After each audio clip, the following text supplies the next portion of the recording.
दोस्तों, आज हम बात करेंगे बजट 2023 और इनकम टैक्स के सफर के बारे में। इस सफर में हम जानेंगे कि कैसे बजट और आयकर के नियम समय के साथ बदलते रहे हैं और इन बदलावों का हमारे जीवन पर क्या प्रभाव पड़ा है। द 1st of February 2023 को फाइनेंस मिनिस्टर निर्मला सीतारमण ने देश का बजट पेश किया। इस बजट में कई महत्वपूर्ण घोषणाएं की गईं, जो देश की आर्थिक स्थिति को प्रभावित करेंगी। इस बजट में इनकम टैक्स के नियमों में बहुत से इंपॉर्टेंट बदलाव हुए। इन बदलावों का उद्देश्य था टैक्स प्रणाली को सरल बनाना और करदाताओं को राहत प्रदान करना। इन बदलावों का मकसद था टैक्स सिस्टम को आसान बनाना और लोगों को थोड़ी राहत देना। इससे न केवल करदाताओं को फायदा होगा, बल्कि देश की अर्थव्यवस्था को भी मजबूती मिलेगी। इनकम टैक्स किसी भी मॉडर्न इकोनॉमी की रीढ़ की हड्डी होता है। यह सरकार को आवश्यक वित्तीय संसाधन प्रदान करता है, जिससे देश की विकास योजनाओं को पूरा किया जा सके। इंडिया में इनकम टैक्स का सफर 1947 में आजादी के बाद से ही लगातार बदल रहा है। इस दौरान कई महत्वपूर्ण बदलाव और सुधार किए गए हैं। यह सफर देश की इकोनॉमिक और सोशल पॉलिसीज को दर्शाता है।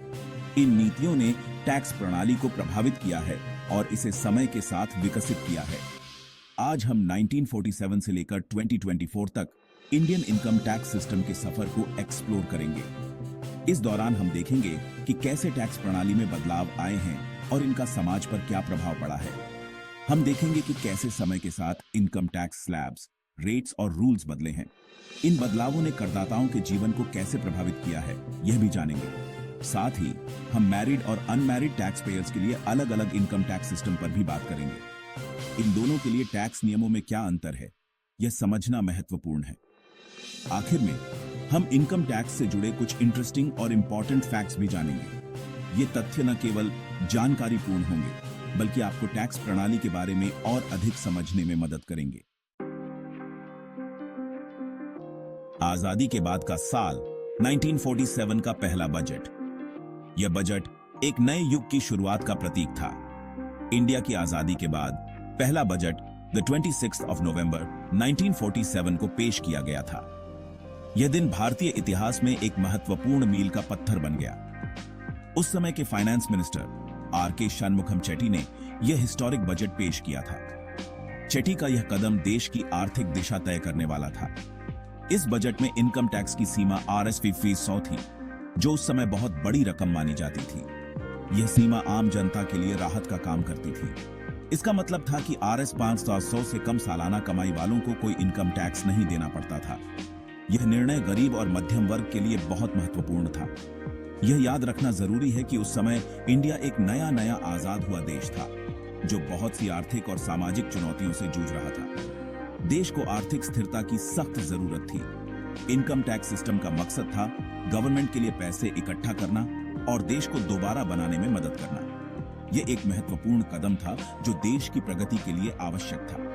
1947 का budget Indian income tax system की नींव रखने वाला एक बहुत इंपॉर्टेंट स्टेप था। इसने देश की आर्थिक संरचना को मजबूत करने में अहम भूमिका निभाई।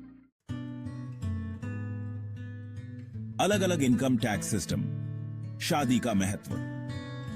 1955 में इंडियन इनकम टैक्स सिस्टम में एक बहुत बड़ा बदलाव आया, जब मैरिड और अनमैरिड टैक्स पेयर्स के लिए अलग अलग इनकम टैक्स सिस्टम शुरू किया गया। ऐसा इसलिए क्योंकि माना गया कि मैरिड कपल्स पर अनमैरिड लोगों के मुकाबले ज्यादा फाइनेंशियल रिस्पॉन्सिबिलिटीज होती हैं। इस सिस्टम के तहत मैरिड कपल्स को अनमैरिड लोगों के मुकाबले ज्यादा टैक्स छूट और कटौती का फायदा मिलता था। यह सिस्टम आज भी लागू है और इसे इंडिया में फैमिली वैल्यूज को बढ़ावा देने वाले कदम के रूप में देखा जाता है। टैक्स छूट का उदय। इंडिया एक प्रणेता। 1968 में इंडिया दुनिया का पहला देश बना जिसने अपने सिटीजन्स को टैक्स छूट की सुविधा दी। यह कदम उस समय के फाइनेंस मिनिस्टर मोरारजी देसाई ने उठाया था। टैक्स छूट का मकसद था सेविंग्स और इन्वेस्टमेंट्स को बढ़ावा देना। इसके तहत टैक्स पेयर्स अपनी इनकम के एक हिस्से को कुछ स्पेशल स्कीम्स में इन्वेस्ट करके टैक्स में कटौती का दावा कर सकते थे। यह सिस्टम आज भी लागू है और यह इंडियन टैक्स सिस्टम का एक इंपॉर्टेंट हिस्सा बन गया है। सेक्शन 5, इनकम टैक्स रेट्स का शिखर। 1973 to 74, 1973 to 74 में इंडिया में इनकम टैक्स रेट्स अपने सबसे हाईएस्ट लेवल पर पहुंच गए थे। सबसे ज्यादा इनकम वालों के लिए इनकम टैक्स रेट 97.75% था। यह रेट पूरी दुनिया में सबसे ज्यादा था। इतने ज्यादा इनकम टैक्स रेट्स का मकसद था इनकम इनइक्वालिटी को कम करना और सोशल वेलफेयर प्रोग्राम्स के लिए पैसे इकट्ठा करना। हालांकि ज्यादा टैक्स रेट्स की वजह से टैक्स चोरी और काला धन जैसी प्रॉब्लम्स भी बढ़ीं।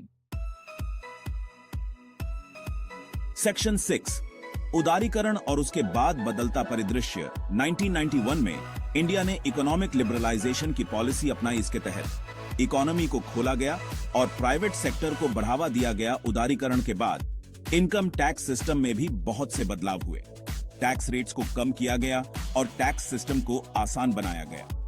इन बदलावों का मकसद था इन्वेस्टमेंट्स को आकर्षित करना और इकोनॉमिक ग्रोथ को स्पीड देना। सेक्शन 7 नया टैक्स रिजीम। सरलीकरण की ओर 2020 में गवर्नमेंट ने एक नया टैक्स रिजीम पेश किया। इस नए सिस्टम के तहत टैक्स पेयर्स को कम टैक्स रेट्स का ऑप्शन दिया गया, लेकिन उन्हें अलग अलग तरह की टैक्स डिडक्शंस और एग्जेम्पशंस का फायदा नहीं मिलता है। गवर्नमेंट ने 2023 टू 24 के बजट में नए टैक्स रिजीम को डिफॉल्ट ऑप्शन बना दिया है। इसका मतलब है कि नए टैक्स पेयर्स को अब पुराने टैक्स स्लैब्स के बजाय नए टैक्स स्लैब्स का ऑप्शन चुनना होगा। यह कदम टैक्स सिस्टम को और आसान बनाने और अनुपालन को आसान बनाने के लिए उठाया गया है। सेक्शन 8 रोचक तथ्य और निष्कर्ष। इनकम टैक्स यात्रा का सारांश। इंडियन इनकम टैक्स सिस्टम ने 1947 से लेकर अब तक एक लंबा सफर तय किया है।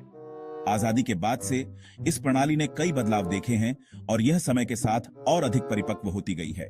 यह सिस्टम लगातार बदल रहा है और नए समय के साथ तालमेल बिठा रहा है। हर साल नई नीतियां और सुधार लागू किए जाते हैं ताकि यह प्रणाली और अधिक प्रभावी हो सके। आइए इनकम टैक्स से जुड़े कुछ इंटरेस्टिंग फैक्ट्स पर एक नजर डालते हैं। यह प्रणाली न केवल राजस्व संग्रह के लिए महत्वपूर्ण है, बल्कि यह सामाजिक और आर्थिक विकास में भी योगदान देती है। क्या आप जानते हैं कि इंडिया में सिर्फ 3% लोग ही इनकम टैक्स देते हैं? यह आंकड़ा दर्शाता है कि अभी भी बहुत से लोग इस प्रणाली से बाहर हैं। इंडिया में सबसे ज्यादा इनकम टैक्स मुंबई शहर से आता है।